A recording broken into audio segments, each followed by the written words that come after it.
Morena Koto, welcome to story time for today. I hope you guys have all had a fantastic weekend.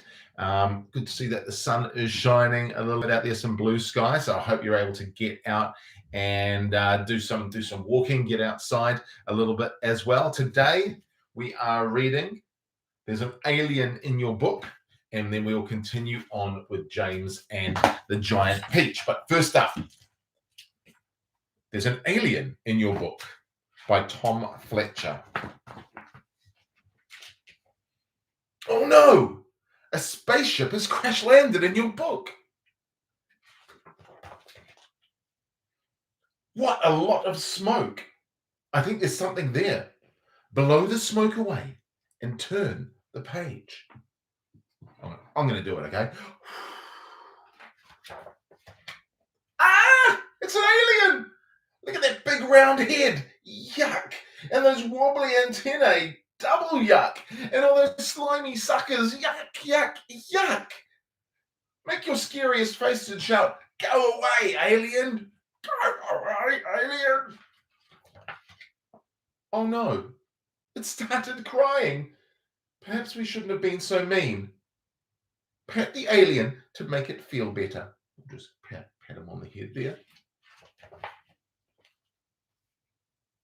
Zazizoo! That's better. Look, it's smiling. I don't know what it's saying though, do you? Now we need to help the alien get back up into space. But its spaceship is broken. We'll have to find another way. We'll jiggle the book up and down, and it might bounce it back into space.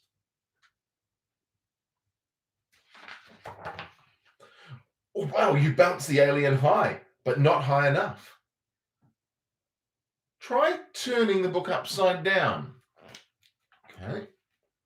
Good, now turn the page. Maybe the alien will get back up into space. Look, alien is standing on its head, but it's not in space. Try lifting the book high up in the air and turn the page. Uh-oh, the alien's very high up, but it's still not in space. It looks a little scared. Uh-oh. Phew. Alien's safe back on the ground. But aliens don't belong on Earth. They're much too different. Earth is for people and pugs, frogs and bugs, fish and snails, bees and whales. Close your eyes and imagine these creatures to show Alien why it doesn't belong here. Hang on, all those things look pretty different too. Alien, you've got boggly eyeballs, wibbly wobbly antennae, and skin sloppier than a slug. We're all weird and wonderful. So you're welcome to stay here on planet Earth. Now, if Alien is going to stay, I think it needs a home in this book. And it says, use your finger to draw a house shape here. Then close your eyes and say, Zazizoo, and turn the page. All right, I'm going to draw a house. There's the main part of the house. There's the roof. Draw a chimney. But do some door and some windows. And go, Zazizoo! That looks like a perfect home. I think Alien needs a friend to play with. Shout, come and be friends with Alien as loudly as you can. Come and shout. Come and be friends with Alien. Well done, it worked. You called a friendly little monster. I think you'll make a great friend for Alien, don't you? And Monster has a surprise for Alien. He's fixed the spaceship and now they're ready for an adventure. Press the button on the spaceship and count down. 5, 4, 3, 2, 1. Here we go. 5, 4, 3, 2, 1. Lift off. Wave goodbye to Alien and Monster and say, Zazizoo. Zazizoo. That is a fun interactive book. So that was There's an Alien in Your Book. All right, we're going to continue on with James and the Giant Peach. On Friday, we found out sharks were attacking the peach. But then James had an idea to use poor old Worm as bait to catch seagulls, and if they could catch as many seagulls as they can, they would be able to fly away. So let's carry on. In a few minutes, everything was ready. It was very quiet now on top of the peach. There was nobody in sight, nobody except the earthworm. One half of the earthworm looked like a great, thick, pink, juicy sausage when it lay innocently in the sun for all the seagulls to see. The other half of him was dangling down the tunnel. Jane was crouching close beside the earthworm in the tunnel entrance, just below the surface, waiting for the first seagull. He had a loop of silk string in his hands. The old green grasshopper and the ladybird were further down the tunnel, holding on to the earthworm's tail, ready to pull him quickly and out of danger as soon as James gave the word. And far below, in the great stone of the peach, the glowworm was lighting up the room so that the two spinners, the silkworm and Miss Spider, could see what they were doing. The centipede was down there too, exhorting them both frantically to greater efforts, and every now and again James could hear his voice coming up faintly from the depths, shouting, "Spin, silkworm, spin, you great fat lazy brute, faster, or we'll throw you to the sharks." "Here comes the first seagull," whispered James. "Keep still now, earthworm, keep still. The rest of you is ready to pull." "Please don't let it spite me," begged the earthworm. I won't. Shh." Out of the corner of one eye, James watched the seagull as it came swooping down towards the earthworm. Then suddenly it was so close that he could see its small black eyes and its curved beak, and the beak was open, ready to nip a piece of the flesh out of the earthworm's back. "Pull!" shouted James. The old green grasshopper and the ladybird gave the earthworm's tail an enormous tug, and like magic, the earthworm disappeared into the tunnel. At the same time, up went James's hand, and the seagull flew right into the loop of silk that he was holding out. The loop, which had been cleverly made, tightened just the right amount, but not too much, around its neck, and the seagull was captured. "Hooray!" shouted the old green grasshopper, peering out of the tunnel. "Well done, James!" Up flew the seagull, with James paying out the silk string as it went. He gave it about 50 yards and then tied the string to the stem of the peach. "Next one!" he shouted, jumping back into the tunnel. "Up you get again, earthworm. Bring up some more silk, centipede." "Oh, I just don't like this at all," wailed the earthworm. "It only just missed me. I even felt the wind on my back and it went swishing past."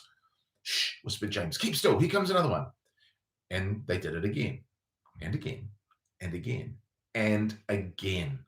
And the seagulls kept coming, and James caught them one after the other and tethered them to the peach stem. 100 seagulls, he shouted, wiping the sweat from his face. "Keep going," they cried. "Keep going, James." 200 seagulls. 300 seagulls, 400 seagulls.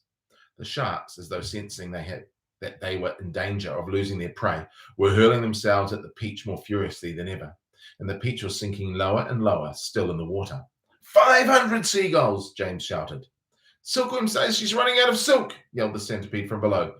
"She says she can't keep it up much longer, nor can Miss Spider." "Tell them that they've got to," James answered. "They can't stop now."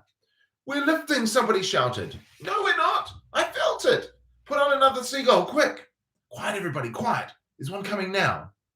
This was the 501st seagull, and the moment that James caught it and tethered it to the stem with all the others, the whole enormous peach suddenly started rising up slowly out of the water. "Look out! Here we go! Hold on, boys!" But then it stopped, and there it hung. It hovered and swayed, but it went no higher. The bottom of it was just touching the water. It was like a delicately balanced scale that needed only the tiniest push to tip it one way or the other. "One more will do it," shouted the old green grasshopper, looking out the tunnel. "We're almost there."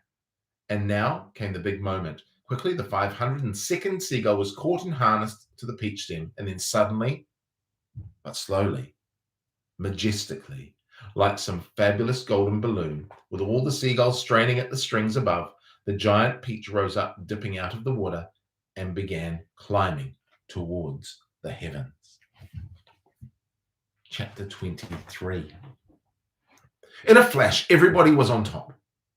"Oh, isn't it marvelous?" they cried. "What a marvelous feeling. Goodbye, sharks. Oh boy, this is the way to travel." Miss Spider, who was literally squealing with excitement, grabbed the centipede by the waist, and the two of them started dancing round and round the peach stem together. The old earthworm stood up on his tail and did a sort of wriggle of joy all by himself. The old green grasshopper kept hopping higher and higher in the air. The ladybird rushed over and shook James warmly by the hand. The glowworm, who was at the best of times a very shy and silent creature, sat glowing with pleasure near the tunnel entrance. Even the silkworm, looking white and thin and completely exhausted, came creeping out of the tunnel to watch this miraculous ascent.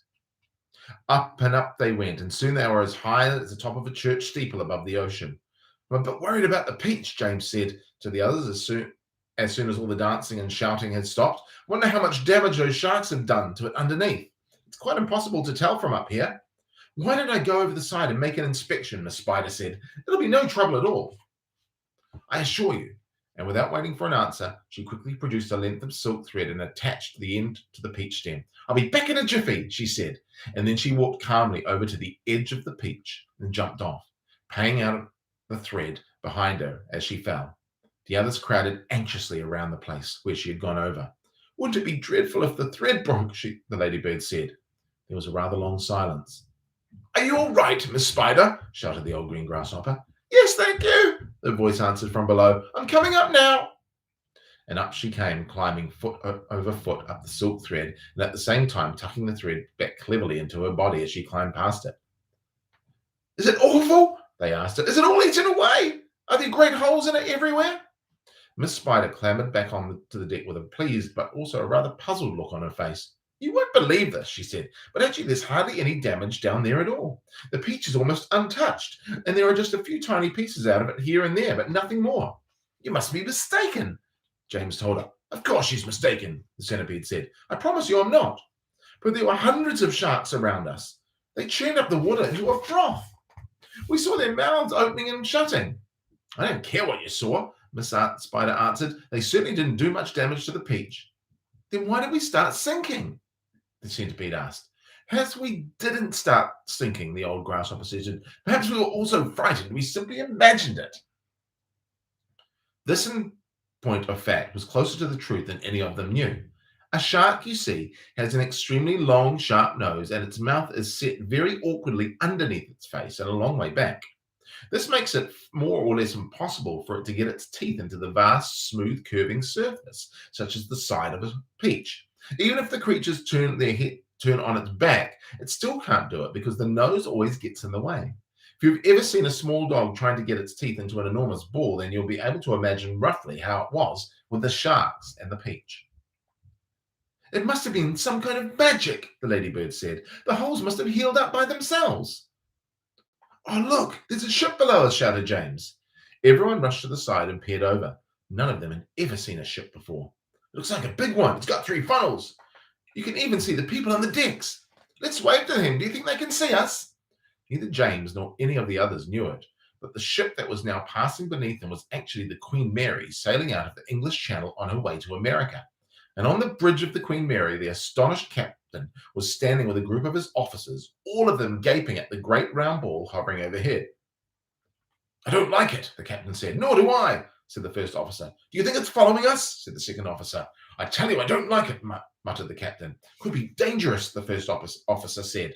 "That's it," cried the captain. "It's a secret weapon. Holy cat, send a message to the Queen at once. The country must be warned.